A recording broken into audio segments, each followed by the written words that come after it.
A história tem uma vinculação com a memória. Mas memória e história não são a mesma coisa, embora ambas estejam entrelaçadas. Qual a relação entre a memória e a história? E como essa noção faz com que a gente entenda a função da história, do historiador e do conhecimento histórico na nossa vida prática? Presta atenção no que a gente vai falar agora, aqui, em mais uma edição do programa Falando de História. Roda a vinheta.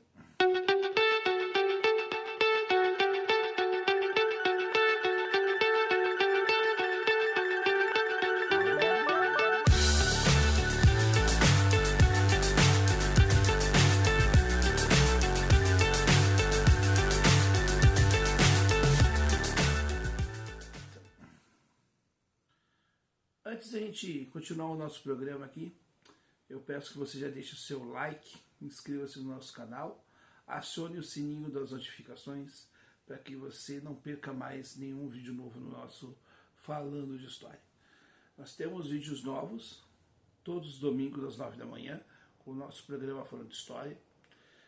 Às segundas, quartas e sextas, nós temos às 18 horas, nesses horários, né, nesses dias, nesses horários, vídeos novos, né, vídeos, atualizações aqui do canal, e em outros horários, quando nós sentimos necessidade, nós também abrimos outros horários para conversar aí com os compatriotas. Então, nós temos vários conteúdos, diversos outros dias, nós temos lives, shorts, até mesmo na nossa comunidade tem produção aí de conteúdo, né, diverso. Nós falamos de história, de conjuntura política, de comportamento, de reflexão analítica, de coisas que realmente busquem romper essa psicosfera de senso comum. E a gente precisa romper com isso. E a gente também, para romper com isso, não precisamos ficar dentro do academicismo alienante que muitas vezes eu vejo. Não que o conhecimento não seja importante, sem dúvida, é muito importante. Mas quando nós ficamos só para nós e falamos somente para nós, e só falamos do nosso universo, nós limitamos a função do conhecimento. O conhecimento ele tem uma função. E qual é a função do conhecimento? Libertar as pessoas. E se eu ficar somente conversando nas rodas da academia, eu não liberto ninguém, eu não faço nada. Darcy Ribeiro, por exemplo, foi um grande teórico da sociologia, foi um grande historiador, um homem das ciências humanas, né? Grande antropólogo, acima de tudo. E ele saiu à rua, ele não ficou dentro da UNB, que ele fundou, inclusive. Ele dialogava com as pessoas. E eu sinto, às vezes, esse problema, eu vejo esse problema nos meus colegas e nos professores, principalmente das universidades federais. Quase que né, o céu dos gregos, o Monte Olimpo, né? Se olha muito acima e nós ali embaixo, né? Eu não gosto muito disso, mas enfim. E diante disso, a relação da história e da memória é muito importante. Eu posso escrever um livro relatando fatos ou acontecimentos da minha vida. E relato lá. Eu posso fazer um diário, por exemplo. Eu sei que hoje em dia poucas pessoas fazem, ou quase ninguém faz um diário. Mas o diário é um exemplo de um registro de memória. Memória, mas não é história. Por que um diário não é um registro de história? Ele pode ser um documento que sirva para a história, sem dúvida nenhuma. Ele pode ser um relato importante, sem dúvida nenhuma. Mas para ele ser histórico, de fato, para eu pegar esse documento e transformá-lo em história, eu preciso fazer uma coisa chamada contextualização daquela fala. Até porque às vezes um depoimento, a pessoa fala uma coisa equivocada, não porque ela quer, ela se equivocou. E a gente não pode sair reproduzindo um conteúdo, um conhecimento que não tem verificação da validade daquilo. Então a gente tem que pesquisar para confirmar aquilo. E aonde se confirma? Nos outros documentos comprobatórios, em jornais, em outras fontes, né, que possam, de fato, confirmar aquela informação. Às vezes não, às vezes sim, depende. A memória, ela é uma coisa seletiva, infelizmente. Há fatos históricos, acontecimentos históricos ou pensamentos históricos que talvez as pessoas não querem, né? Coisas que as pessoas não querem que seja lembrada. E a nossa função de historiador, às vezes, é lembrar as pessoas disto. É como no caso da Segunda Guerra Mundial, em 1945, quando, né, as tropas da antiga União Soviética invadem, né, conseguem ocupar o campo de concentração de Auschwitz, na Polônia, e os soldados pegam e obrigam a sociedade civil polonesa a visitar os campos de concentração. Inclusive tem imagens aqui no YouTube, coloridas inclusive, tá? De pessoas vendo aquilo, e as pessoas, né, muitas pessoas não sabiam o que estava acontecendo, tá? Até porque naquela época, em 1945, não tinha internet, né? Então as pessoas não sabiam. Mas era preciso que alguém olhasse e mostrasse aquela verdade ruim, dura, de corpos empilhados, de mau cheiro, de tudo que era aquele lugar horroroso. E as pessoas se emocionando, porque elas viam um absurdo que foi aquilo. Então a gente precisa mostrar, às vezes, o que as pessoas não querem ver. Nem sempre a gente quer ver isto, mas a gente precisa mostrar. A relação da história e da memória, tem vários teóricos que falam sobre isso. Um deles, né, que eu gosto muito, é o Maurice Halbrechts. Eu vou botar aqui na tela o nome dele, porque eu não sei se estou falando o nome certo, mas enfim. Né, foi o primeiro autor que eu tive contato com relação à história e à memória. Até porque eu trabalhei, né, com essa coisa. E aí, trabalhei porque eu fiz um trabalho de história oral. E o que é história oral? Basicamente é você fazer uma entrevista com alguém, gravar em uma mídia e transcrever aquele relato da pessoa. E esse relato a gente vai batendo, né, com as fontes, né, originais, com fontes que já existem, né, comprobatórias daquilo que você está falando, daquilo que a pessoa está falando. A pessoa pode estar falando uma inverdade, mas não é que ela esteja mentindo, é que ela se equivocou mesmo. Então a gente precisa verificar. É um trabalho árduo, porque além de você transcrever e colocar a fala no papel, você ainda tem que fazer, né, a decupagem disso, né, como um jornalista faz quando alguém a fonte dá uma informação e ele checa se essa informação realmente é real ou não. O historiador também faz. Memória, todos nós temos, mas quem usa dessa memória para fazer uma análise conjuntural, entender o porquê dessa memória, o que está ligado a ela, somente o historiador pode fazer. Porque o historiador, ele é basicamente o repórter que narra o passado.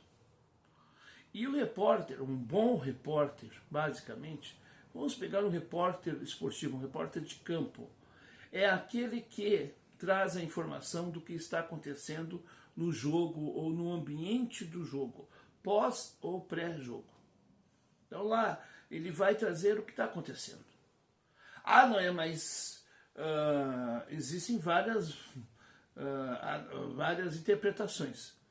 A interpretação, ela vai além da compreensão. O primeiro passo que a gente faz é compreender o que está acontecendo. O segundo passo é dar uma interpretação. A interpretação é assim. Vamos dizer assim. Hoje o dia amanheceu bonito. O que é um dia amanhecer bonito? supõe que é um dia que tem sol. Mas eu também posso fazer uma interpretação de que o dia amanheceu bonito num lugar seco que começou a chover e aquelas águas, né, renovaram aquele ambiente. Também pode ser um dia bonito. Eu vou contar conforme, né, e vou trazer os elementos, os meus valores, para aquilo que eu estou falando, para aquilo que eu estou narrando. Mas há coisas que você não tem duas versões. O dia amanheceu ensolarado, ponto. Amanheceu ensolarado, você pode achar que é bonito, que é feio, que é lindo, que é maravilhoso, que é ruim, que é péssimo. Mas o dia amanheceu ensolarado. Esse é um fato concreto. O historiador, ele pode trazer, ele vai trazer na sua fala a sua impressão sobre o dia ensolarado. Pode ser que para ele seja muito bom, pode ser para ele muito ruim, enfim. Mas ele vai ter que trazer que o dia está ensolarado. As pessoas têm que entender isso. Essa é a função da história. A função da história é descrever as ações humanas ao longo do tempo. E para descrever as ações humanas, ele pode acessar as memórias, e deve acessar as memórias. As memórias são importantíssimas, mas sempre bom entender que as memórias podem nos desviar do sentido real do que aconteceu. É preciso o bom senso de quem está trabalhando com a memória nesse sentido. E por que estou falando tudo isto? Porque nós hoje vivemos um momento da nossa história muito complicado. Um momento onde existem as narrativas, que foi um termo criado pelo bolsonarismo e assimilado pelo petismo nos últimos tempos. E o que são narrativas, basicamente? São versões falsas, sem comprovação, sem decupagem, sem checagem do que está acontecendo. São desinformações. Então hoje você olha uma notícia no portal aí, né? E infelizmente você não tem mais aquele sentimento que a gente tinha como antigamente ao abrir um jornal, literalmente abrir o jornal fisicamente, né?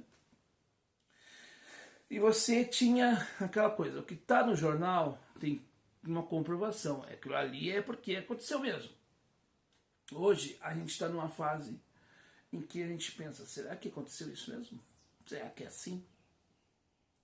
E isso é muito ruim, porque a gente, ao mesmo tempo que diz que não existe uma verdade absoluta, única, existem ângulos e percepções da realidade.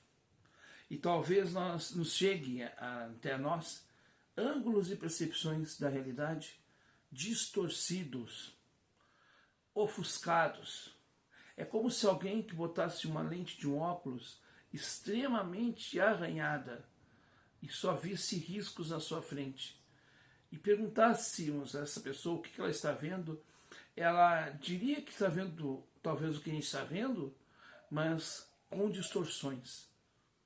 E é ruim, é preciso olhar, é preciso limpar as nossas lentes para que a gente consiga enxergar, né, literalmente, né, as coisas de um ponto de vista um pouco mais saudável.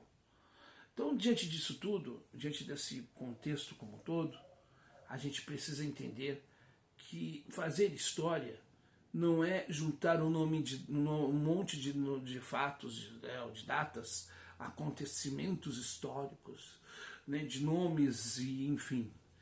É preciso olhar o contexto. Contextualizar é o olhar um todo.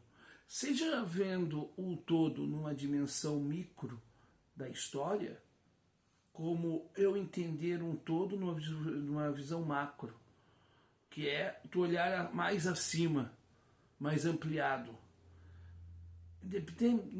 Em diferentes ângulos, você tem que sempre olhar as coisas de maneira contextualizada.